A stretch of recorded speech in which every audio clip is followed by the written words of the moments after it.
So next up, I'm delighted to welcome Jasper Martens, who's the Chief Marketing Officer for PensionBee.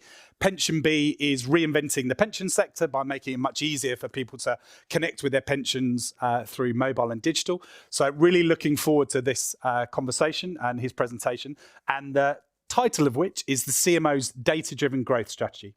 Welcome, Jasper. How are you? I'm doing very well, thank you, Paul. Nice to be here this morning. So in the next couple of minutes, I just wanted to talk you through how we are building a fintech brand in the UK, really using our data. But also I want to talk about a missing ingredient that we've added to the mix as we got along in our journey. So for those who actually don't know who we are, let's have a look. There we go.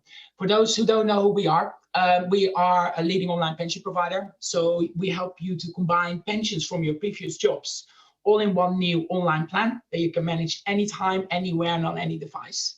And it's solving a problem many of you probably will have. You change jobs more than ever. You've got these pension pots. You don't know what's in them or where they actually are. So retirement planning is becoming a bit difficult or a faff, and we're solving that problem. We've also launched a product for self-employed in January, so you can start a new pension if you're self-employed, and also the UK's mainstream fossil fuel-free pension plan, which our customers really wanted. So it excludes anything in fossil fuel. So that's who we are. And we've been around since 2015, and when we started, we really followed that process of a process-driven, data-led approach to marketing spend allocation, simply because I didn't have a lot of money to spend in the first place. So I needed to be really careful how I was spending my money on which marketing channel and see which one worked really well. So starting really small and then scaling up quickly if we saw any results.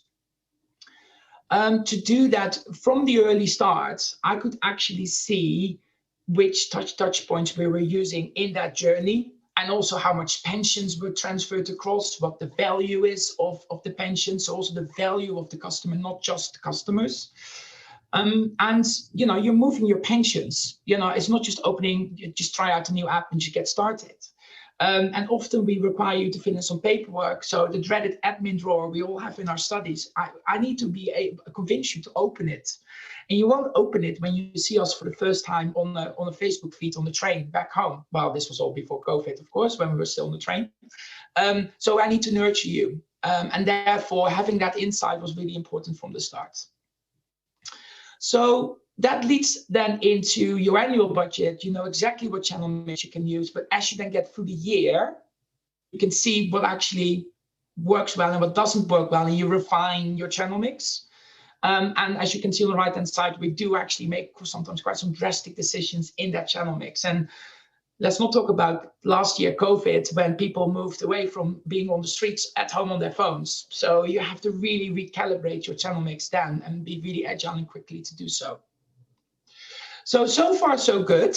So following a data-driven growth strategy, we were scaling up, but not really at the level where I wanted us to scale up. And there was something missing. And it's a problem that a lot of fintech brands in particular still make or have made. And we were guilty for it as well. And that was the fact that where was the brand personality? We had it. We weren't really using it in our advertising, simply because we were making the same mistake as in our product is amazing. They will come to us like, revolutionizing pensions, digital pensions. They will come to us. Yes, they did, but not in the droves that you wanted it to be. So, unicorn status within a year, no way. And I think that realization that we were predominantly focusing on product-led marketing and not necessarily focusing on the brand personality, that really started to bite us. So we started to ask our customers, how does PensionBee make you feel? And customers told us that they feel that sense of relief when they have combined their pensions and they feel they are in control.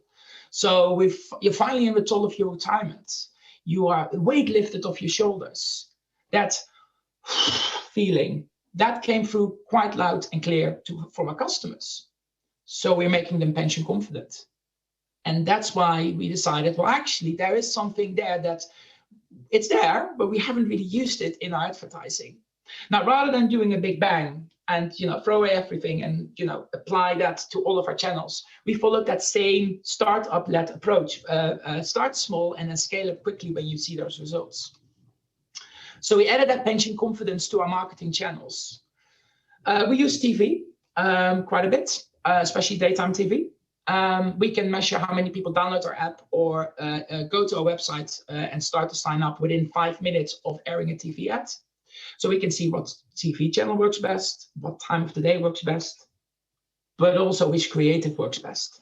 So we started to swap some of the creatives. On average, we've got 7 with the pension confidence style campaign. You can see that the line here, the green line, is the response rate on those ads being used. And we saw that had a much stronger response rate than the existing ones we were using, which were more product-led. And the same was applied on Instagram and Facebook, which up until early 2020 was our biggest channel. And it wasn't just swapping out those product-led ads, so the yellow one for the floating woman one, that we saw a better response rate, so it's a lower acquisition cost. It's the quality of the customer was much better. So we enticed more trust, and therefore they transferred most or all of their pensions, not just to try one, just to try us out. So the AUA, the asset administration per customer, was up. We extended that to other channels too, such as print advertising. This one is the Waitrose feature ad from last month, and also used more these are our own customers, by the way, we've used in our own advertising. They told us their feeling, and we wanted to feature them in our outdoor campaigns. And therefore, our growth accelerated quite a bit. And as you can see here, is that over the years, the percentage of brand-led advertising versus performance, so light yellow versus dark yellow, the percentage of brand-led actually started to become bigger than more performance of product-led advertising. It also really has had an impact on our acquisition costs. So the green line is our acquisition cost per customer. And you can see that as we are investing more in brand, that line is starting to trend down. So it's starting to trend down on our performance channels, but also it's quite stable across kind of like if we measure the direct impact of brand-led investment. So I guess some key takeaways here is that like the big lesson I've learned is you really need to start building your brand from day one, adding those emotional layers, getting that brand personality across, because you will be swapped out for somebody else who's green or blue with a snazzy app if they have the similar solution. And just don't rely on that solely. Your product is great, but it's, there's more to it than just having a great product and a great experience to your customers. So inject that from day one, and don't be afraid to test, fail if necessary. We've done this. We've tried this once before pension confidence, and it didn't really work as intended, but we didn't survey our customers. And when we did, we found the right emotional layers, the right emotions, and therefore, and to add that to our advertising. And then make sure you can test and measure its impact on your acquisition mix. So, by swapping it channel by channel and doing it in that methodology, start small and scale quickly when you see those results, it becomes a no-brainer to advise your management team or your boards, and in terms of if this is the right concept, if this is the right process for you to follow. And that's it. Thank you, Jasper. That was a great walkthrough of how you've evolved the PensionBee brand and marketing strategy. So I'm intrigued as to whether there were any challenges with the management or leadership team to convince them of jumping more into brand. Early stage businesses, like you say, with product, often a little bit reticent. So could you maybe share how that kind of part of the story went? I think there's 2 stages to that. So one, management teams are generally not marketeers as a background. So they usually, in our case, a lot of people have worked in investment banking, financial services. So, it sounds very blunt, but can you talk spreadsheet? So for me, it's more about translating some of these campaign ideas or some of these campaign activities in a meaningful impact to the business. Once you're able to do that, then suddenly it becomes a much easier conversation, because it's not about, trust me, this will work. it becomes more of a, yeah, we can see it works. And therefore, why don't we spend more on it? I wasn't, for example, when we started TV, we started with, I think, £30,000 a month, a very small budget. And then we start to see some really good results and scale up. But it was actually our CEO who said, like, why don't we double it now? Because it's just staring us in the face as this actually works. That's a great position to be in. Absolutely, absolutely.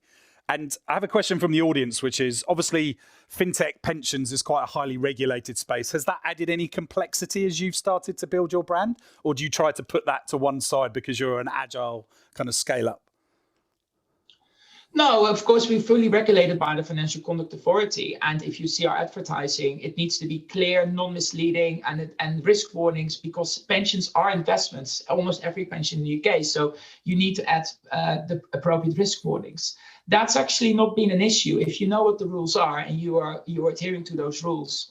And we want to adhere to those rules too. So I think it's not being, sometimes regulations are being seen like, oh. Right. But actually, in our case, we feel like it should be a good friend, as in, like, there's regulations for a reason. So if you can incorporate that into your brand messaging, then you've got double whammy. Brilliant. Well, look, thank you, Jasper. I think your reminder that you need to invest in brand from day one because another competitor can come up with a shinier app is a great message for today. So thank you so much for joining us.